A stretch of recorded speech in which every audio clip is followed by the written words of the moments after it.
Hola, ¿cómo están todos? Acá estamos en una nueva semana política, el programa del Mostrador Televisión, donde conversamos de política, negocios y otros menesteres.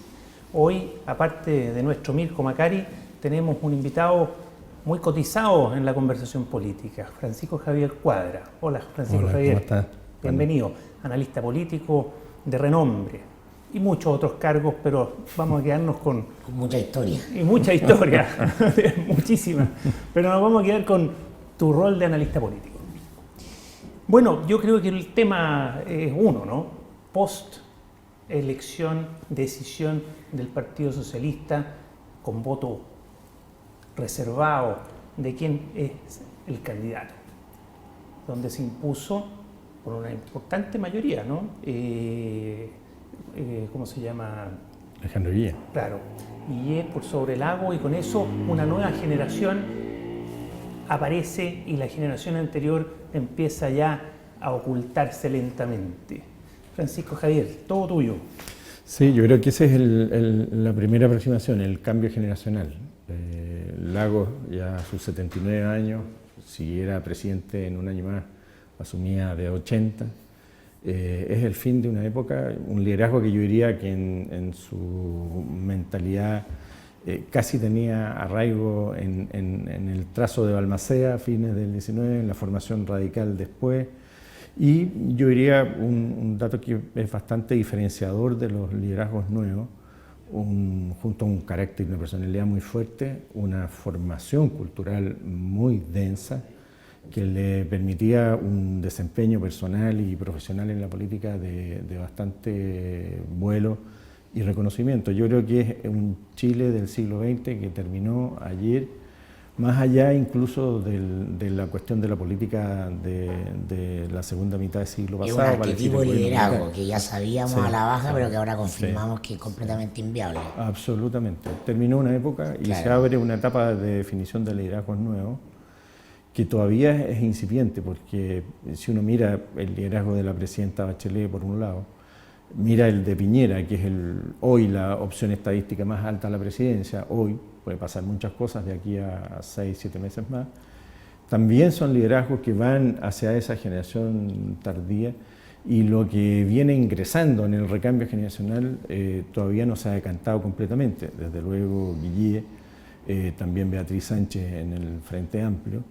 De modo que tenemos meses por delante que son muy significativos en ver cómo estos liderazgos de nueva generación se decantan y se definen, ya no como posicionamiento, diría yo, sino que como orientación. Hay temas en los cuales inevitablemente van a tener que entrar más allá de los sueños, de las visiones y de los proyectos. ¿Tú compartes que estamos asistiendo al fin de un ciclo político y al nacimiento de otro? Sí, sin duda. Con una situación que, por lo que te entiendo, sería como un interregno, porque lo nuevo todavía no termina de nacer, mientras lo viejo muere aceleradamente, y esta caída del agua es en definitiva un símbolo muy potente de esa muerte, ¿no? Así es, sí. En la derecha no se ve ese todo, sí. Yo pienso que no. Va con más retardo el cambio generacional. Va con más retardo, sí, porque el predominio... Porque además son jóvenes como que no tienen el hambre de matar al padre, que sí ocurrió ahora en el PS, ¿no? Sí, por una parte sí, es un padre muy poderoso, de muchos recursos, que protege a los distintos sectores, pero que yo diría no transmite una médula, y por lo tanto no produce la sangre que vivifica el cuerpo nuevo, y que es, yo diría, su característica más central es en su indefinición por resolver la distinción fundamental de política y negocio. Mientras más se retarde algo que parece una cuestión jurídica, que podría resolver un buen estudio de abogados razonablemente. Mucho más que eso. Es un tema mucho más que eso, muy serio, y que bastaría simplemente con que se cumpliera las reglas del fideicomiso que estableció Andrés Bello en el Código Civil, que está vigente desde 1857. Con los bienes del extranjero también, eso sí. También, sin duda. Oye, ¿y la democracia cristiana? ¿Carolina Goich es o no es una renovación y un cambio epocal? Mire, yo tengo la impresión, si miramos los últimos 15 años, de las matemáticas electorales, que la ADC tiene un problema mucho más delicado y que es el modo en que puede subsistir como organización política. Porque desde el pic de su votación a diputados, que es la elección partidista de carácter nacional, que hay que tomar en referencia, su punto más alto fue el 93, con un poco más de 1.800.000 votos, y su punto más bajo fue el 2009, con casi la mitad de eso. O sea, perdió, llegando a un poco más de 900.000 votos, el 46% de su votación parlamentaria de diputados. Es el partido que más cambio ha tenido en su matemática electoral. Y eso naturalmente lleva a plantearse si es viable en cuanto a partido de centro, cuando sus aliados en la alianza centro-izquierda han ido creciendo. Si uno compara el eje PS-PPD y PR, incluso sin incluir al PC, con lo que fue el comportamiento de los 90 versus la ADC, en que estaba la ADC sola y prácticamente los mismos números al revés en PS-PPD-PR. Y hoy en día, en cambio, esa diferencia con el Partido Comunista adentro dobla a sus partidos en diferencia a la ADC. Se produjo un cambio en la correlación de fuerzas. Pero a nivel generacional. Y que lleva a un planteamiento de identidad. Y el cambio generacional, yo creo que en ese sentido, en el caso de la ADC, está vinculado con un tema que tiene que ver con la sociedad y con la cultura nuestra, y que es un proceso muy avanzado de secularización, la crisis de influencia de la Iglesia Católica, el replanteamiento del pensamiento social cristiano y demócrata cristiano, y el que hoy en día, a diferencia de lo que pasaba hace 10, 20 o 30 años, y mucho más, hace 60 años atrás, cuando la gran figura de la ADC, que es Eduardo Frei Montalva, llegó a la presidencia. Y en ese sentido yo tengo la impresión que el ir a la primera vuelta más bien tiene la tensión de reconstituir cuál puede ser la posición de la ADC al futuro. ¿Y, o sea, tú ves inevitable la primera vuelta? Yo creo que sí. Es muy difícil que un acuerdo programático se produzca, sino en la precipitación entre primera y segunda vuelta, que es lo que pasa normalmente en los sistemas que tienen primera y segunda vuelta. Y lo único que podría compensar algo de esa tendencia hacia ir a la primera vuelta es la negociación de la lista parlamentaria. Tendrían que haber demasiados regalos, sí, demasiados regalos a la lista parlamentaria. Dos candidatos a una lista. Sí, pero piensa no, y tú, muchos regalos para la democracia cristiana, muchos espacios que se le conceden para que no haya la primera vuelta. Y que es muy difícil hoy en día, porque si estuviéramos en el binominal sería más fácil. Sí, hoy día es más difícil. Con el proporcional es más difícil. Primaria no va a haber, ¿no? Porque ¿Perdón? primaria no va a haber. No, yo creo que no. ¿En ninguna de las dos grandes coaliciones? Yo creo que no habiendo en la nueva mayoría es difícil que la Chile Vamos quisiera insistir en eso, ¿no? Yo tengo mi objeción sobre el tema de primaria, en el sentido de que es mezclar institucionalidades diferentes. Las primarias son un muy exitoso mecanismo de selección de clase política en los Estados Unidos. La primera y segunda vuelta es una invención francesa. Yo creo que mezclar sistemas políticos distintos en uno es inevitablemente. Pero mirado sistémicamente, la primaria se introduce en Chile después del efecto Meo, el año 2009. Es un intento de Enrique Correa y Cristian Larroulet, entonces ministro de las Express, ante la amenaza que podían significar las candidaturas por fuera de seguir concentrando el poder dentro del sistema. Claro. Es una manera de mantener vivo el binominal, la primaria. Porque la lógica presidencial, la primera vuelta debería ser la opción en teoría democrática. ¿No? Sí, tal cual. En ese sentido es un síntoma más de que el sistema está pegado por todos lados. Está terminando, no está muriendo. Ahora, yo diría que no se reconocen eso, algunos valores fundamentales de nuestro sistema republicano. El derecho público chileno tiene su matriz en la Constitución de 1828, que en realidad es una adaptación de José Joaquín de Mora. Esa es la Constitución liberal. Claro, y que es una adaptación que Mora hace de la Constitución de 1812 de Cádiz, que a su vez es adaptación de la Constitución francesa 1793. O sea, es mucho más propio de nuestro ordenamiento republicano la primera y segunda vuelta, en que el pueblo define, que el mecanismo de primaria, que es de origen anglosajón, por decirlo más norteamericano. Es la influencia de todo lo norteamericano de manera desmedida en Chile desde el 90 en adelante. O sea, cosas muy simples de la calle, poner las radios, las estaciones de radio, tú lo que ves es un predominio yanqui absoluto. Cruzas al otro lado de la cordillera y en la Argentina, el Brasil, el Uruguay, es otro el sistema.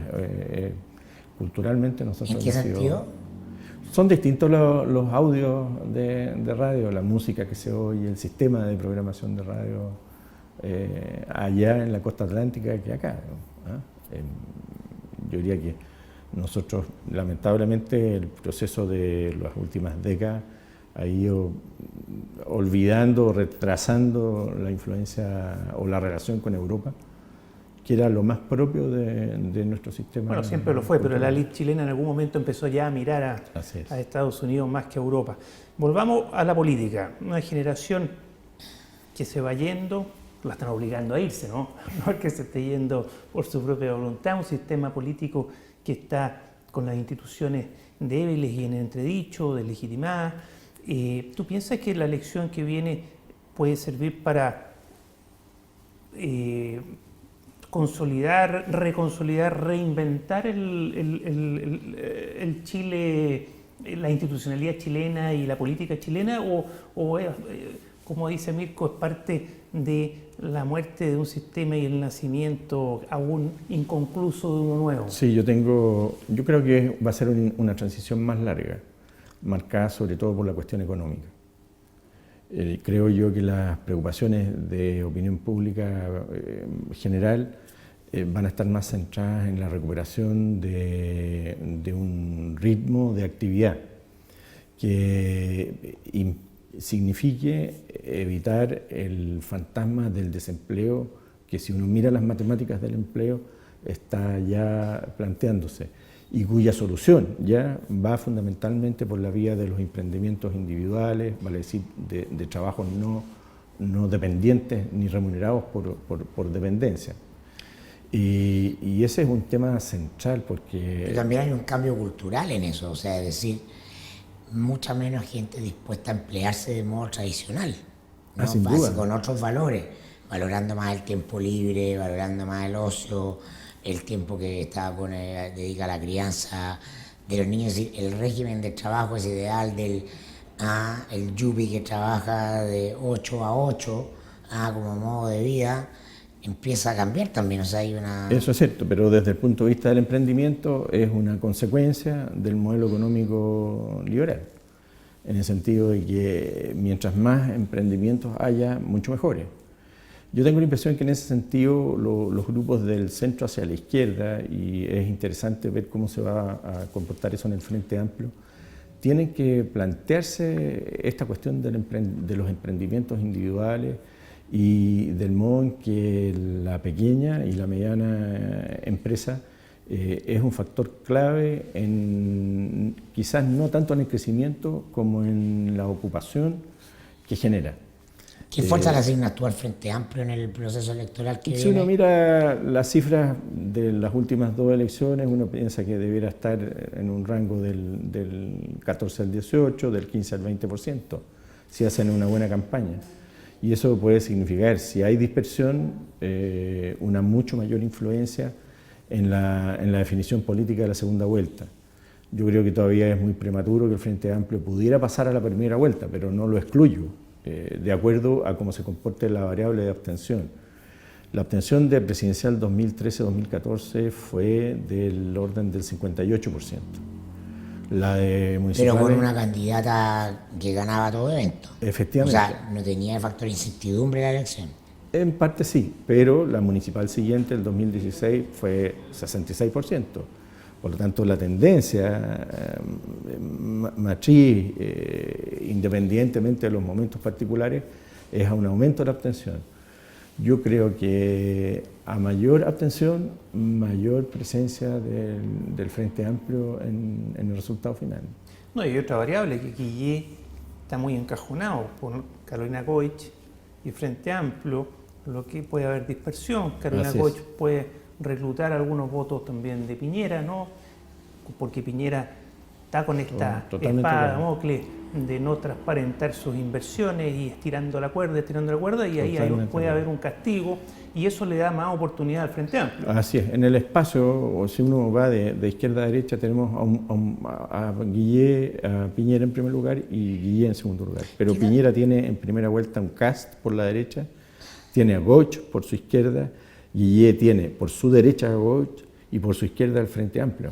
Entonces, los dos principales pueden experimentar bajas de votos que puede significar una sorpresa. Si hoy día hay incertidumbre de segunda y en ese sentido el piñerismo que está tan radiante y triunfalista,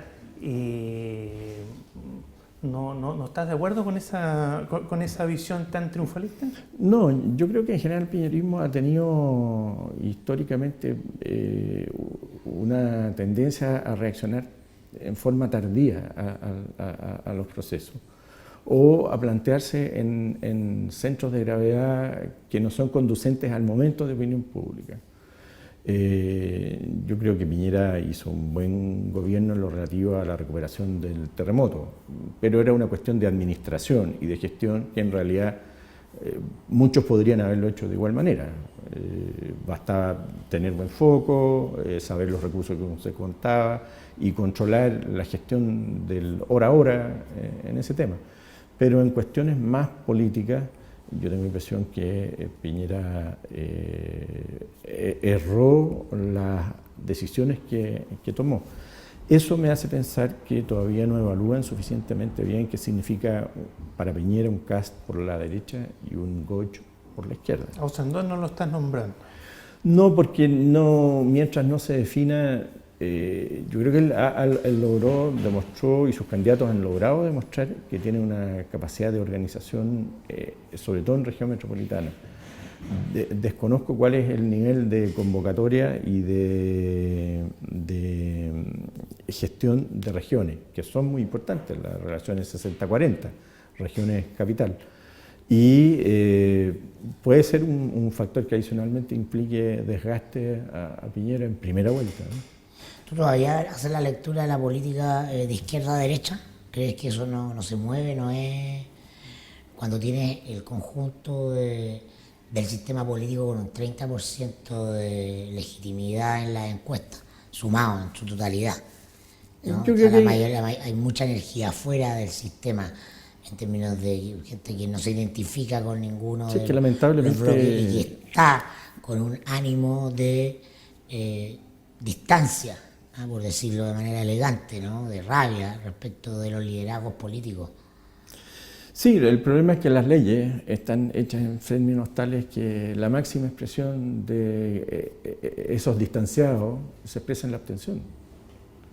Y el sistema que define quiénes van, en definitiva, a la función ejecutiva y sobre todo a la parlamentaria, se mide de derechas a izquierdas inevitablemente.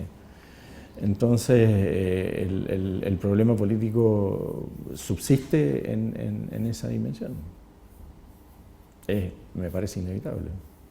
Ahora, es obvio que el crecimiento de la abstención es un elemento determinante de la comprensión de la política actual, pero mientras no tenga una expresión más institucionalizada en la participación ¿Qué es lo que ocurrió con Donald Trump? O de parlamento, no va... ¿Qué es lo que ocurrió con Donald Trump? O sea, está ocurriendo en varios lugares que hay candidatos que no son la extrema derecha, son el descontento, canalizado a través de ciertos discursos antisistémicos, ¿o no? Mico, no estoy tan de acuerdo contigo porque el gobierno de Trump, antes de lo que fue y lo que está haciendo día a día, porque el nivel de contradicciones que tiene en aquello que más se le puede medir, que es política exterior, e incluso en la definición de la posición que tuvo ante el Obamacare, es que no se trata de una posición de distancia frente al sistema, sino se trata de un zigzag de recorrido y de altura completo, o sea, no se sabe a dónde va. Y puede terminar devorado por el establishment simplemente porque no tiene una política definida. Entonces... No, pero te digo como fenómeno electoral, no como fenómeno de gestión del poder. Porque las elecciones duran un día y la gestión de poder dura los 4 años en Estados Unidos y la posibilidad de reelección.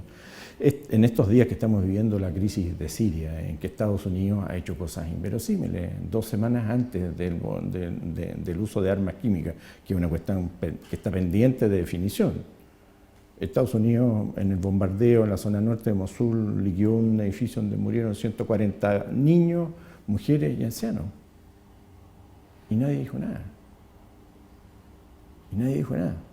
Lo que puede pasar en el curso de las próximas horas en Siria es horroroso, a juzgar por cómo se está dando el endurecimiento de la posición de Trump allí. Lo que puede pasar en Asia, si es que sigue avanzando la Marina americana hacia Corea del Norte. Trump ha cometido errores enormes. Hacer funcionar la operación en Siria mientras estaba sentado a la mesa con Xi Jinping revela que ¿es una política nueva o es una insensatez completa? Llena de incertidumbre. Bueno, el mundo está lleno de incertidumbre de día. Y, sí. Oye, ¿qué pronosticas tú como analista político o haces un análisis prospectivo de los últimos meses del gobierno de Michelle Bachelet? ¿Va a lograr sacar adelante alguna otra reforma? ¿Se va a chantar? ¿Va a tirar la pelota para el lado en términos futbolísticos? Reforma previsional, ¿no? Es lo que está. Pero mira, hasta esta semana yo diría que la apuesta era desentrabar la reforma educacional, sobre todo en los temas de educación superior. Pero tenemos a la gente en la calle, a los estudiantes en la calle diciendo que no la quieren.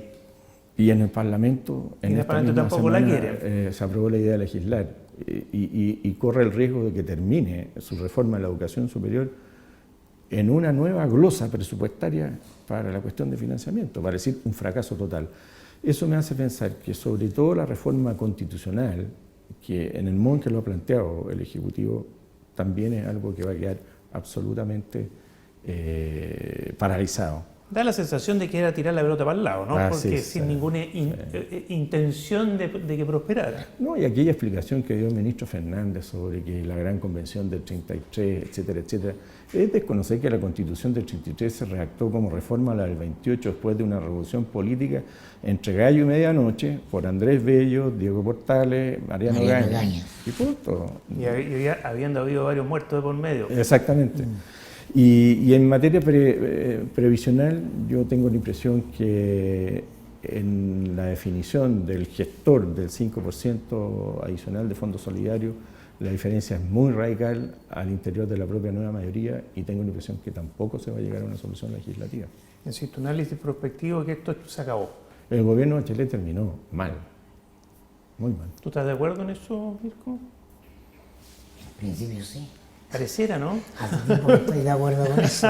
Pareciera. Es evidente, ¿no? Por más voluntad que haya de arreglar ciertas cosas, o sea, se comentó, ¿no?, la idea de que el gobierno está urgido por tener un proyecto de reforma a las pensiones, porque a la coalición también le funciona, por contraste electoral con la derecha, y sin embargo no es capaz tampoco de anteponer ese bien electoral y sacar una cosita más o menos ordenada. Sí. Entonces, claro, te habla de un cuadro de descomposición, y por eso que mi tema de la lectura de izquierdas-derechas, o sea, que lo relativizo, eso de el poder está en otra parte, el poder no está en el aparato institucional. O sea, estamos viendo hace rato la incapacidad de este gobierno y no por ser este gobierno que tiene ciertas particularidades que lo hacen ineficiente, y las sabemos, pero en general el poder no está en los gobiernos vienen perdiendo poder. ¿No? El de Bachelet 1, el de Piñera de Bachelet 2, viene incremental, y el próximo gobierno, el que sea, va a ser un gobierno también muy débil. Las agendas se ponen desde otros lugares, y por eso que relativizo esa lectura de izquierda a derecha. O sea, la ilusión de que llega un gobierno y va a poder hacer esto, hay que discutir programas, lo que se hace. ¿Para qué? Estamos en una crisis de la política es que las cosas que lógicamente deberían funcionar no funcionan.